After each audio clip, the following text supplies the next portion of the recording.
Hello students, welcome in our channel ज्याचं नाव आहे education with Pratima ma'am. So how are you students? अभ्यास करताय ना?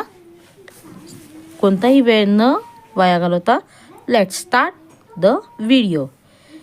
Last time we studied the structure of Golgi complex, lysosomes and mitochondria. आणि mitochondria are more in animal cell, less in plant cell. Okay, हे बघितलेलं होतं. So also they are absent in RBCs due to this oxygen carried by them is not used for themselves. Okay, तिथं oxygen carry केला जात नाही आणि म्हणून त्या ठिकाणी काय असणार आहेत, मायटोकॉन्ड्रिया absent असतात. Okay, so now today here we see our next cell organelle and the name is vacuole. Okay, so see in the diagram vacuole काय आहे हो, तर vacuole is a storage sac, एक साधी पिशवी असं म्हणायला काही हरकत नाही आहे. ओके, ज्याच्यामध्ये सॉलिड लिक्विड कंपोनंट्स काय केले जातात, स्टोअर केले जातात. कोणताही शेप नाही, they don't have any typical shape. Structure गरजेनुसार बदललं जाऊ शकते. That means they change the structure according to the need of the cell. Single membrane bounded structure आहे. ओके, फंक्शन महत्त्वाचे काय, सगळ्यात पहिला they maintain the osmotic pressure in the cell. एखादं प्रेशर जर आलं सेलवरती, फॉर एक्झाम्पल मनुके पाण्यात टाकल्यानंतर फुगतात म्हटलं होतं आपण, तर पण फुटत नाहीत. तर ते जे प्रेशर आहे ते प्रेशर कुणा मेंटेन केलं जाऊ शकतं, बिकॉज ऑफ व्हॅक्युअल. दुसरं, बरेचसेच मेटाबॉलिक प्रोडक्ट्स ज्याच्यामध्ये फायनल प्रोडक्ट, त्याला आपण एंड प्रोडक्ट म्हणतो, आणि त्याच्यासोबत तयार होणार, that is by products. Okay, such as which are this, glycogen, protein, water. So this type of products are also stored in the vacuum. Animal सेलमध्ये काय, तर waste product and also food store. तर amoeba जर घेतला तर आमिबामध्ये काय केलं जातं, डायजेशनच्या अगोदर फूड स्टोअर केलं जातं. Okay, in amoeba the food is store before digestion. Now here see plant cell. In plant cell vacuoles are full of cell sap and provide the turgidity. आता हे जे व्हॅक्युअल्स आहेत ते कम्प्लीट फुल असणार, फुल सॅप असणार आहेत.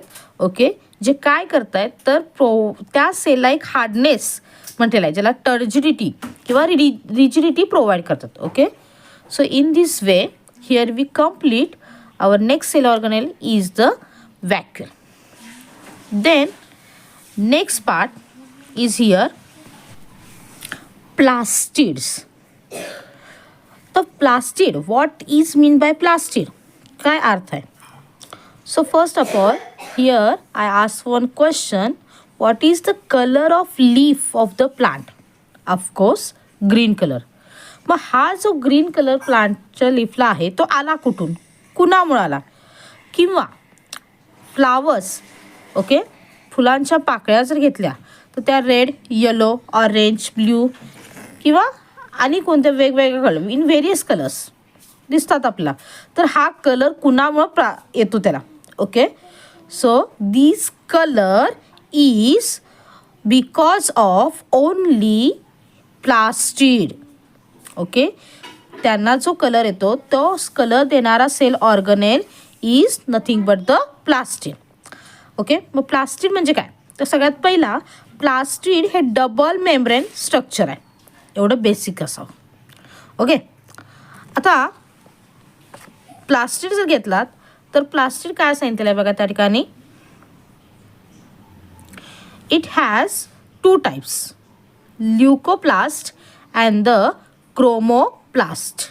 ओके, ल्युकोप्लास्ट म्हणजे कुठला हो, व्हाईट किंवा कलरलेस प्लास्टिड असेल, आणि क्रोमोप्लास्ट म्हणजे कलर प्लास्टिक असतात. जसं एक्झाम्पल मी सांगितलं, ग्रीन कलर पानांचा किंवा पाकळ्यांचा वेगवेगळा, रेड असेल, ऑरेंज असेल, ब्ल्यू असेल. Table is given, colour of the plant part and the pigment. So part दिलाय बघा, लीफ, कलर ग्रीन. कुठलं पिगमेंट काम करते तिथं? क्लोरोफिल. ऑरेंज कलर कॅरोटला असतो.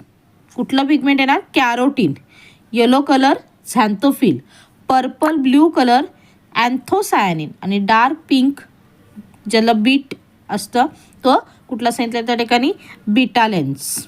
ओके, तर या पद्धतीनं लक्षात ठेवा कुठल्या कलरसाठी कोणतं पिगमेंट वर्क करते. ओके ना. इथं बघा या ठिकाणी काय असणार आहे तर क्लोरोप्लास्ट कुठं असणार तर लीफमध्ये असणार आहे. ओके, लीफमध्ये क्लोरोप्लास्ट असतात जे काय करतात? अतिशय महत्त्वाचं काम करतात. तर सगळ्यात पहिलं तुम्हाला सेंटेन्स आहे chloroplast can get converted into other type of chromoplast. काय? For example raw green tomato turn red due to the breakdown of chlorophyll and synthesis of lycopene असं म्हटलेलं आहे ठिकाणी. आता क्रोमोप्लास्ट म्हणजे कसला हे म्हटलेलं आहे? प्लास्टिक कलर प्लास्टिक म्हटलेलं.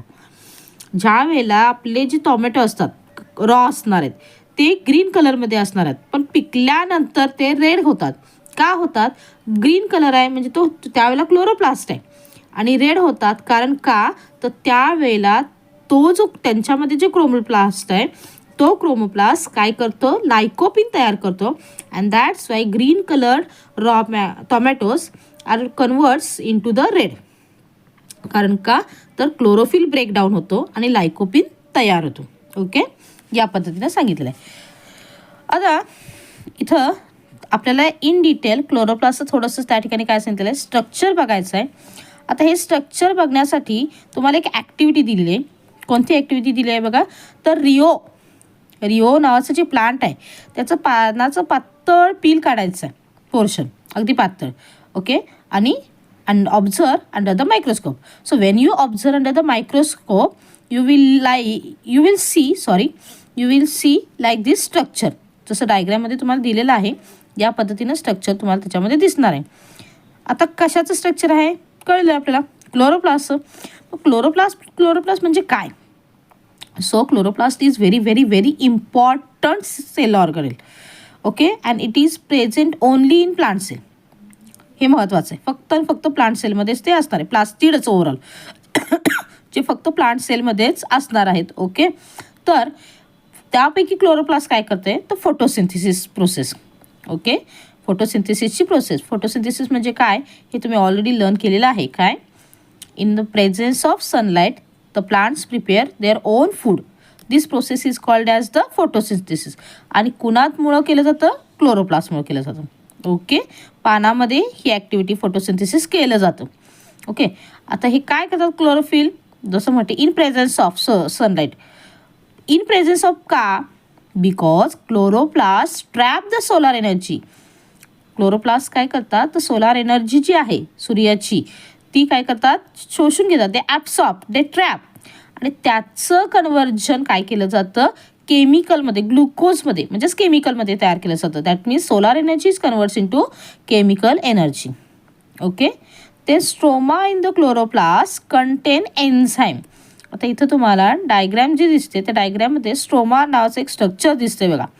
इन डिटेल मी आता थोडंसं सांगत नाही आहे कारण याचा इन डिटेल स्टडी परत तुम्हाला नेक्स्ट क्लासमध्ये आहेच. आता जेवढं दिलं आहे तेवढंच आपण बघूया या ठिकाणी. तर स्ट्रोमा जे स्ट्रक्चर दिसते ती काय कशासाठी आहे तर त्याच्यामध्ये एन्झाईम्स, DNA, रायबोझोम्स, कार्बोहायड्रेट्स हे सगळे असणार आहेत जे फोटोसिंथेसिसच्या प्रोसेससाठी अतिशय काय असतात तो महत्त्वाचे असतात. Okay, so in this way here we study the structure of chloroplast. Now here we see the function of chloroplast. पहिलंच फंक्शन आहे मग असे सांगितलं convert the solar energy into chemical energy. Solar energy chemical एनर्जीमध्ये convert करतात म्हणजेच ते स्वतः तयार करतात. They prepare the food. काय फूड तयार करतात? ग्लुकोज. देन दुसरा chromoplast give the different colours to the flowers and the fruits. बघितलं आपण red tomato, carrot, orange. Okay, तर फ्लावर्सना फ्रूट्सना कलर कोण देणार? क्लोरोप्लास्ट. आता ल्युकोप्लास्ट जे होते ते व्हाईट किंवा कलरलेस म्हटलं होतं जे काय काम करणार आहे तो सो सिंथेसिस अँड स्टोरेज. काय तर तयार करणं आणि स्टोरेज करणं कुणाचं? फूड. कुठले फूड? स्टार्च, ऑइल आणि प्रोटीन्स यांचं काय केलं जातं त्या ठिकाणी स्टोरेज केलं जातं.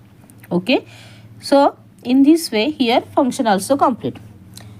आणखीन एक सांगितलेलं आहे बघा, महत्त्वाचा पार्ट सांगितलेला आहे काय, तर mitochondria and plastid can produce the protein as well as replicate themselves as they have their own DNA and ribosome. एवढं वाक्य थोडं लक्षात ठेवा, फार मोठं वाक्य नाही लक्षात ठेवलं तर चालेल, पण एक एवढंच लक्षात ठेवा की मायटोकॉन्ड्रिया आणि प्लास्टिड यांच्यामध्ये DNA रायबोसोम्स असतात, जे काय करतात तो त्याचे ते रेप्लिकेट होतात. ओके, हां. तर या पद्धतीनं आपल्याला काय केलेलं या ठिकाणी कंप्लीट सेल ऑर्गनेल्स इथंपर्यंत आपण बघितलेले आहेत. खाली थोडीशी तुम्हाला national centre for the cell science NCCS बद्दलची इन्फॉर्मेशन त्या ठिकाणी दिलेली आहे. हे जे इन्स्टिट्यूट आहे ते बायोटेक्नॉलॉजी डिपार्टमेंट गव्हर्नमेंट इंडिया याचं आहे, जिथं काय सांगितलं आहे, सावित्रीबाई फुले पुणे युनिव्हर्सिटी इथं आहे म्हटलेलं आहे त्या ठिकाणी, ज्याच्यामध्येच रिसर्च सायटॉलॉजीचा केला जातो and it's provide the service for the national animal cell repository. Okay, याच्यावरती त्या ठिकाणी केलं आणि कॅन्सर ट्रीटमेंट दिली जाते. याबद्दल काय विचारलं, जे सेल ऑर्गनेल्स आपण बघितलेले आहेत, असे सेल ऑर्गनेल्स असलेल्या ज्या सेल्स असतील, these type of cells are known as the eukaryotic cells, and the cell organelles are absent, these type of prokaryotic cell. So in your next page difference is given to you. त्या दोघांच्यातला difference दिलाय बघा, eukaryotic cell and prokaryotic cell. Size, तर size eukaryotic सेलचा 5 to 100 micrometre, तर prokaryotic cell 1 to 10 micrometre. आता chromosome, okay, काम काय, it transfer the genetic information parent to the next generation. पण हे जे क्रोमोझोम्स आहेत युकॅरिटिक सेलमध्ये मोर दॅन वन, पण प्रोकॅरिटिकमध्ये फक्त आणि फक्त single chromosome is present, only one.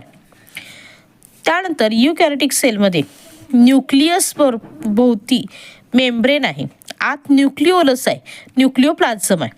Okay, पण प्रोकॅरिटिक सेलमध्ये तो नाही आहे, म्हणजेच न्यूक्लिओइड रिझेम्बलिंग न्यूक्लियस.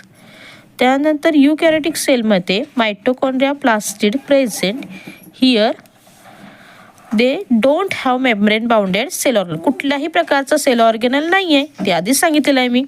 ओके, आणि युकॅरिटिक सेलमध्ये एक्झाम्पल जर आपण बघितलं तर कुठल्याही प्रकारचे highly evolved unicellular such as paramecium, amoeba, ज्याच्यामध्ये न्यूक्लियस दिसतो तुम्हाला ते, किंवा मल्टीसेल्युलर सगळे आले त्याच्यामध्ये, प्लांट, ॲनिमल हे.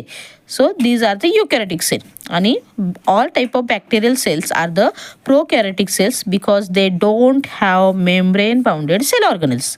ओके, तर अशा पद्धतीनं इथं आपण कंप्लीट लेसन ओके स्टडी केलेला आहे. If you have any doubt then comment me. Okay, आणि त्याचबरोबर व्हिडिओ आवडला असेल तर लाईक, शेअर, सबस्क्राईब करायला विसरू नका. थँक्यू.